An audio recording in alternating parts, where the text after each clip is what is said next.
Good afternoon. My name is Dennis Hayes. I'm a student in Communications 1201, Section 64. I'm going to talk to you today about the Second Amendment.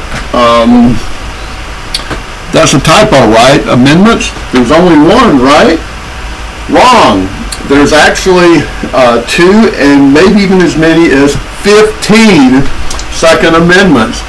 And I want to talk to you today about how there came to be more than one Second Amendment, what the different versions mean, and how their interpretations have changed through the years and are likely to change in the future. First of all, when Congress was writing the Bill of Rights and the first 10 amendments, they didn't have copy machines.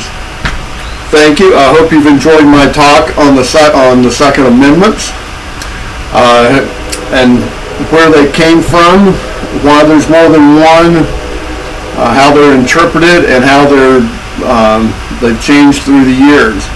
And I hope this will help you next time when you hear people arguing over gun rights and the Second Amendment.